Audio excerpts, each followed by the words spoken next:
Everyone, welcome back to my channel. कैसे हो आप सब लोग? आई होप आप सब लोग ठीक होंगे।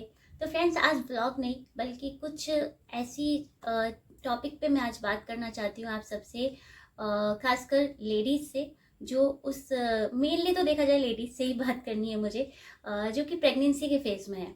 उनसे मुझे बात करनी थी, उन लोगों को कुछ बताना था। फ्रेंड्स, अगर आप अपनी प्रेगनेंसी की जर्नी में हैं तो आपको सबको पता होगा कि प्रेगनेंसी के जो 9 मंथ्स होते हैं ये कितने कठिन होते हैं, हमारी ज़िंदगी के लिए कितने टफ होते हैं। इस फेज़ में हमारे साथ क्या क्या परेशानियां होती हैं सभी को पता होता है और सब फेस कर रहे होते हैं। खासकर जो एक्सपीरियंस कर चुके होते हैं उन्हें तो पता होता ही है, लेकिन जो इस वक्त प्रेगनेंसी के फेज़ में है और उस फेज में उनको इतना तरह तरह के एक्सपीरियंसेस हो रहे होते हैं तो बहुत ज़्यादा वो परेशान भी होती हैं लेडीज़। खासकर यूट्यूब पे आती हैं और बहुत सारे चीज़ें सर्च करती हैं अपनी परेशानियों से रिलेटेड। तो मुझे लगा क्यों ना मैं यूट्यूब पे जब हूँ तो मैं अपना उस एक्सपीरियंस को शेयर करूँ। हो सकता है कि मेरा वो एक्सपीरियंस आप सबके लिए हेल्पफुल हो जाए। तो ज़्यादा समय आप लोगों का बर्बाद नहीं करूँगी, मेन टॉपिक पे आते हैं। तो आज का जो मेरा टॉपिक है वो है कि प्रेगनेंसी में जब हमारी प्रेगनेंसी स्टार्ट होती है उस टाइम से ले करके पूरे 9 मंथ तक ना हमें हमारे लेग्स में ना बहुत ज़्यादा दर्द होता है, क्रैम्पिंग होती है। कभी कभी तो इतना ज़्यादा पेन होने लगता है कि हमें लगता है कि यार दवाई खा लेते हैं, पेन किलर खा लेते हैं, शायद आराम मिल जाए। लेकिन हम सबको पता है प्रेगनेंसी में दवाइयाँ जितना हो सके अवॉइड करनी चाहिए, बहुत रेयर ही हमें खाना चाहिए। डॉक्टर भी खासकर बोल देते हैं कि अगर बहुत ज़्यादा दर्द या तकलीफ़ें होती है तो वो पैरासीटामोल बोलते हैं खाने के लिए, वो भी कम पावर की यानी कम एमजी की खाने को बोलते हैं। तो हमें क्लियरली मालूम होता है, एज अ लेडी हम समझ सकते हैं कि हमारे बच्चे के लिए वो हेल्दी चीज़ नहीं हो सकती दवाइयाँ। तो कहीं ना कहीं दवाइयाँ हमें स्किप करनी पड़ती हैं। लेकिन अब हम ऐसा क्या करें कि हमें दर्द में आराम मिले? और डॉक्टर जो एडवाइजेस देते हैं कभी कभी वो भी फॉलो करने से हमें आराम नहीं मिलता है। तो आज मैं आपको वो चीज़ें बताती हूँ जिनसे मुझे मेरे दर्द में आराम मिलता था। खासकर पैरों में जब भी मेरे पेन होता था, मैं उस अगर चीज़ों को इस्तेमाल करती थी, उस तरीके का काम मैं करती थी तो मुझे बहुत आराम मिलता था। तो पहली चीज़ मैं बताती हूँ आपको, जब भी मेरे पैर में बहुत ज़्यादा दर्द उठता था तो मैं क्या करती थी कि नारियल तेल अपने पास में रखती हूँ। फ्रेंड्स, जब भी आपकी प्रेगनेंसी हो तो आप भी अपने पास नारियल तेल जरूर रखिए। नारियल तेल बहुत फ़ायदेमंद होता है और ऑलिव ऑयल से भी आप कर सकते हो, लेकिन सरसों का तेल का इस्तेमाल मत करिएगा, यानी मस्टर्ड ऑयल बिल्कुल भी मत यूज़ करिएगा, वो बहुत ज़्यादा थोड़ा सा गर्म होता है। दूसरा, सरसों के तेल से आपको रैशेस पड़ सकते हैं क्योंकि वो हार्ड होता है, वो बहुत गर्म होता है। उसकी वजह से स्किन हमारी ऑलरेडी प्रेगनेंसी में बहुत सेंसिटिव हो जाती है, तो रेडनेस हो सकती है, स्किन में लाल कलर के दाने पड़ सकते हैं जिनसे आपको दिक्कत हो सकती है। तो सरसों का तेल मत इस्तेमाल करिएगा। मैं बात करूंगी इस चीज़ की कि आपको मसाज करनी है। तो मसाज के लिए आप नारियल तेल का इस्तेमाल करें तो बेहतर होगा। अगर आप ऑलिव ऑयल इस्तेमाल कर सकते हो तो और भी अच्छी बात है, लेकिन हाँ, नारियल तेल हर घर में अवेलेबल होता है। अगर आपके पास नहीं है तो आप ज़रूर ले लीजिए। अगर आप प्रेगनेंसी में हैं और आपके दर्द हो रहा है पैरों में तो आप एक नारियल तेल घर में ले लीजिए। उसको हल्का सा ना गुनगुना करना है, बहुत थोड़ा सा गुनगुना करके, उसमें कुछ भी नहीं मिलाना है आपको, सिर्फ नारियल तेल जिसको आपको हल्का सा गर्म करना है, बहुत थोड़ा सा गुनगुना हो जाए। उसके बाद क्या करना है, सपोज ये मेरा हाथ है, आपका पैर है, ठीक है। आपको मसाज कैसे करनी है? पहली बात तो बहुत जेंटल हैंड से करनी है, ऐसा नहीं कि बहुत ज़्यादा टाइट हाथ से एकदम रब करते जाओ, बिल्कुल नहीं। आपको क्या करना है, बहुत सॉफ्ट हाथ से, जैसे मैं अभी अपना हाथ ऐसे ऐसे नॉर्मल चला रही हूँ ना, बस इस तरीके से आपको तेल लगाना है अपने हाथ में और इस तरीके से आप खींचते जाइए अपने पैरों को। और ऐसे ऐसे जब आप करेंगे ना तो आपको बहुत आराम मिलेगा। इस तरीके से आप बहुत सॉफ्ट हैंड से मसाज करते हो ना तो बॉडी में जो हमारे लेग्स में ब्लड सर्कुलेशन होता है उसमें आराम मिलता है। तो पहले टर्न में आप इस तरीके से करिए, 1 से 2 मिनट इस तरीके से आप मसाज कर सकते हो पूरे पैर को इस तरीके से, ठीक है। खासकर हमारे पैरों का जो इधर साइड का एरिया होता है ना, जो थोड़ा सा सॉफ्ट होता है, वहाँ दर्द बहुत ज़्यादा होता है। उसके बाद आपको क्या करना है, आपकी जो थंब है और ये जो हैंड्स होते हैं, देखिए मसाज जो भी स्टेप्स मैं आपको बता रही हूँ ना ये बहुत हेल्पफुल हो सकती है क्योंकि मैंने ब्यूटिशियन का कोर्स किया है तो मुझे मसाज के पैटर्न पता है कि किस तरीके से आप कर सकते हो मसाज। तो कोई भी प्रॉब्लमेटिक नहीं होगा आपके लिए, लेकिन बस इतना याद रखिएगा कि टाइट हाथों से नहीं करना है, बहुत सॉफ्ट हाथ रखना है। प्रेगनेंसी में हमारी स्किन बहुत सेंसिटिव होती है, सॉफ्ट होती है, अगर जरा सा भी हम ज़्यादा ताकत लगाएंगे ना तो दर्द कम होने की बजाय बढ़ जाएगा। तो हमें तो दर्द कम करना है ना, तो उसके लिए थंब ऐसे, और ये जो हाथ होते हैं ना, इनको इस तरीके से कीजिए, और अपने पैर को जब आपके ऑयल लग जाएगा ना तो थोड़ा स्किन सॉफ्ट हो जाएगी, और उस पर इस तरीके से प्रेशर के साथ में थोड़ा थोड़ा करके ऐसे करके ले जाइए, और जो आपकी फुट होते हैं उन तक लेके जाइए, और जो फिंगर्स होती है उसको इस तरीके से, पैरों के बता रही हूँ, ये तो मेरा हाथ है, आप समझ सकते हैं किस तरीके से आपको लेकर जाना है। तो मतलब आपको एक थंब और बाकी आपकी 4 फिंगर्स को इस तरीके से आप लेकर के जब आप अपने पैरों में लेकर जाओगे ना तो आपको बहुत आराम मिलेगा। इस तरीके से आप करते जाइएगा, सारी फिंगर्स को अपने पैरों की इस तरह से करना है, और ये जो पैरों का जो तलवा होता है उसमें ऐसे ऐसे करके आप दबाते जाइएगा, तो बहुत आराम मिलेगा। सच बता रही हूँ, मुझे बहुत आराम मिलता था। अगर फैमिली में कोई मेंबर है आपका तो मेरा आप ये वीडियो उनको दिखाइएगा कि वो किस तरीके से आपके मसाज करें ताकि आपको आराम मिले। और अगर कोई फैमिली में आपके नहीं है जो आपकी मसाज कर सके पैरों की, तो आप अपने हाथों से कहीं बैठ करके आप इस तरीके से मसाज कर सकते हो, ताकि पैरों में आपके प्रॉब्लम, जैसे आप टेबल पर पैर रख लीजिए, इस तरीके से आप मसाज कर सकते हो। तो अगर कोई है, जाहिर सी बात है प्रेगनेंसी में कोई ना कोई तो हमारे साथ में होता है।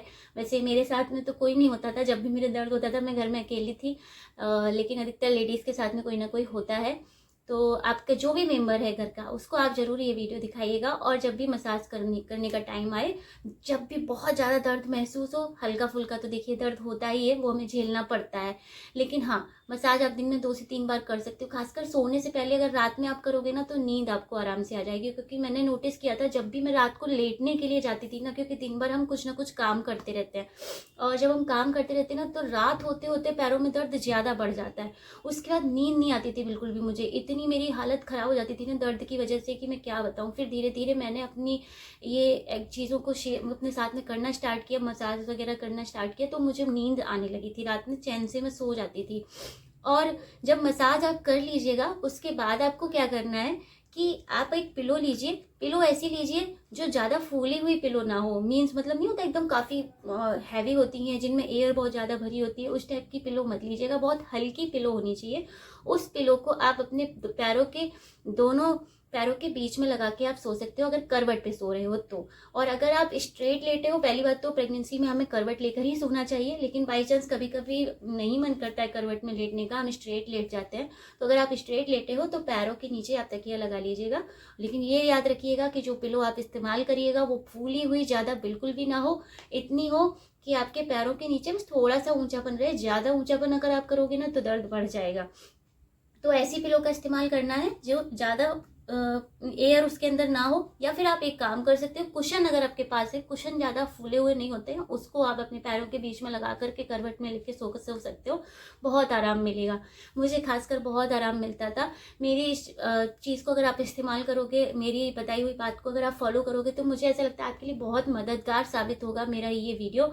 कोशिश करिएगा, अगर आपको दर्द बहुत हो रहा है तो अपने डॉक्टर से बात करिएगा, डॉक्टर भी आपको यही सजेस्ट करेंगे कि हल्का सा मसाज करवा लीजिए पैरों की, लेकिन बहुत हल्की, ज़्यादा नहीं कि हर वक्त दिन रात बस जब भी दर्द हो मसाज करवाते रहे। दिन में 2 से 3 बार आप मसाज करवा सकते हो ताकि आपको आराम मिल जाएगा। दूसरी चीज़ ये, तकिया मैंने आपको बता ही दिया आपको किस तरीके से लगा के लेटना है। लेफ्ट साइड में अगर आप करवट लेके लेटते हो आपके लिए बहुत अच्छा रहेगा, बहुत आराम मिलेगा आपको, और बच्चे के लिए भी बहुत ज़्यादा अच्छा होता है जब हम लेफ्ट साइड की पोजीशन में करवट लेके सोते हैं तो बस यही मुझे आपको बताना था। और एक चीज़ और बता रही हूँ, अगर आपको फिर भी आराम नहीं मिल रहा है, इस तरीके से भी अगर आराम नहीं मिलता है, पहली बात तो रात में अगर सोने से पहले मसाज करोगे तो नींद अच्छी आ जाएगी, दर्द कम होगा। लेकिन अगर फिर भी आराम नहीं मिल रहा है और बहुत ज़्यादा दर्द हो रहा है, तो दिन में 2 बार आप अपने क्या करिए, सेंधा नमक वाला पानी लीजिए, गुनगुना पानी, उसमें थोड़ी देर के लिए पैर डालिए, तो जो स्वेलिंग होती है ना हमारे पैरों में, उसमें थोड़ा सा राहत मिलती है फुट में। और कोशिश करिए ज़्यादा देर कहीं भी एक जगह खड़ा ना होना पड़े आपको, बहुत ज़्यादा आप खड़े हो रहोगे या बहुत ज़्यादा आप एक जगह बैठे रहोगे तो भी पैरों में बहुत दर्द होता है। खासकर जब हम चेयर पर बैठे रहते हैं ना, घुटने हमारे नीचे होते हैं पैरों के, तो बहुत दर्द होता है। तो ये सारी चीज़ों को ज़रूर फॉलो करिएगा। धीरे धीरे थोड़ा थोड़ा अपनी पोजीशन चेंज करते रहिए, जैसे कभी खड़े हैं तो थोड़ी देर बाद बैठ जाइए, बैठ जाने के बाद अपना थोड़ी देर लेट जाइए। ऐसे अगर करोगे तो भी दर्द में आराम मिलता है। लेकिन हाँ ये है कि प्रेगनेंसी का जो ये 9 मंथ होते हैं ये बहुत ही कठिन होते हैं, ये तो सबको पता है। तो कभी बहुत सारी परेशानियाँ तो हमें फेस करनी पड़ती हैं, लेकिन हाँ हम इन चीज़ों को कम कर सकते हैं। तो यही मेरा आज का वीडियो बनाने का मकसद था कि दर्द में राहत मिल सकती है। ऐसा नहीं कि दर्द बिल्कुल होगा ही नहीं या आपको आराम इतना मिल जाएगा कि हो अरे दर्द बिल्कुल ख़त्म हो गया, नहीं। प्रेगनेंसी में दर्द तो हमें झेलना ही पड़ता है, क्योंकि स्वेलिंग इतनी ज़्यादा पैरों में बढ़ जाती है, खासकर लास्ट मंथ आते आते तो इतनी बढ़ जाती है ना कि फिर तो बर्दाश्त के परे हो जाता है दर्द हमारा। लेकिन ये है कि स्टार्टिंग से जो दर्द होता है ना फर्स्ट फेज से, यानी कि जो फर्स्ट ट्राइमेस्टर होता है उसी से पेन होता है ना, उसमें थोड़ी राहत हो सकती है। आपको मेरे इस वीडियो से बहुत हेल्प मिलेगी, मैं ये गारंटी के साथ कह सकती हूँ। तो मेरी चीज़ों को फॉलो जरूर करिएगा, जो मैंने बताए स्टेप्स उसको फॉलो करिएगा। बस 2 ही तरीके के स्टेप फॉलो करने हैं आपको मसाज में। एक तो इस तरीके से जब स्टार्ट करिएगा ऑयल से मसाज करना, तो ये पैर में इस तरीके से लेकर के जाइएगा अपने, और थोड़ा सा खिंचाव है आपके पैरों में, ज़्यादा टाइट हाथ मत रखिएगा। दूसरा इस तरीके का जो मैंने बताया, थंब को ऐसे और ये जो फिंगर ऐसे, इनको आप ऐसे करके दबाना है आपको, और धीरे धीरे करके आप अपने फुट से ऐसे खींच के ले जाएंगे। तो जो आपका दर्द है ना वो ये आप महसूस करोगे कि यहाँ से आपका जो दर्द है ना वो यहाँ से जाते जाते जाते जाते पूरा आपके जो फुट है, तलवे है, उनसे निकल के बाहर चला जाएगा, ये आप महसूस करेंगे। चलिए, तो व्लॉग कह रही हूँ सॉरी, आज का वीडियो मैं यही एंड करती हूँ। व्लॉग मैं डेली डालती रहती हूँ, मेरी कोशिश रहती है कि मैं अपना व्लॉग डेली अपलोड करूँ। फिर भी कभी कभी होता है नहीं अपलोड हो पाते, कुछ दिन नहीं हो पाते अपलोड। मेरे चैनल पर अगर नए हो तो ज़रूर सब्सक्राइब कर लीजिएगा। मेरे व्लॉग्स पसंद आए तो ज़रूर देखिएगा, आप मेरे चैनल को विजिट करिएगा। मेरा चैनल पसंद आता है तो ज़रूर मेरे चैनल को सब्सक्राइब कर लीजिएगा। और वीडियो पसंद आया है वो जरा भी तो लाइक करना बिल्कुल भी मत भूलिएगा। कमेंट करके बताइएगा, जो भी प्रेगनेंसी के फेज़ में है लेडीज़, अगर मेरा वीडियो आपके लिए हेल्पफुल है या आपने एक्सपीरियंस किया है ऐसा मेरी तरीके से, और आपने भी मेरे इन चीज़ों को फॉलो किया है, मसाज की है अपने हाथों से, या फैमिली मेम्बर ने आपकी मसाज की है, तो ज़रूर मुझे बताइएगा कि क्या आपको भी मेरी तरह आराम मिलता था इस दर्द में। नहीं मिलता था तो फिर बताइएगा, क्योंकि बहुत सारे लोगों के साथ में परेशानियां होती हैं, अलग अलग होती हैं, किसी किसी को आराम मिल जाता है, किसी किसी को नहीं मिलता है। तो मुझे कमेंट करके ज़रूर बताइएगा लेडीज़ कि क्या आप लोगों के लिए मेरा ये वीडियो हेल्पफुल है या नहीं है, और आप मेरी चीज़ों को फॉलो ज़रूर करिएगा जो भी मैंने आपको बताया, क्योंकि जो लेडीज़ अभी हैं प्रेगनेंसी में उनको मैं बोल रही हूँ, अगर आप फॉलो करोगे आपको बहुत आराम मिलेगा। और जो एक्सपीरियंस कर चुकी हैं मेरी तरीके से वो तो मुझे ज़रूर बताएं कि कैसा रहा आपका एक्सपीरियंस प्रेगनेंसी का, कितनी तकलीफें आपने झेली हैं। भाई मैंने तो बहुत झेली है आपने भी झेली है, तो ज़रूर कमेंट करके बताइएगा। मिलती हूँ नेक्स्ट वीडियो में, तब तक के लिए बाय बाय। नेक्स्ट भूल जाती हूँ, नेक्स्ट होता है, ओके बाय बाय।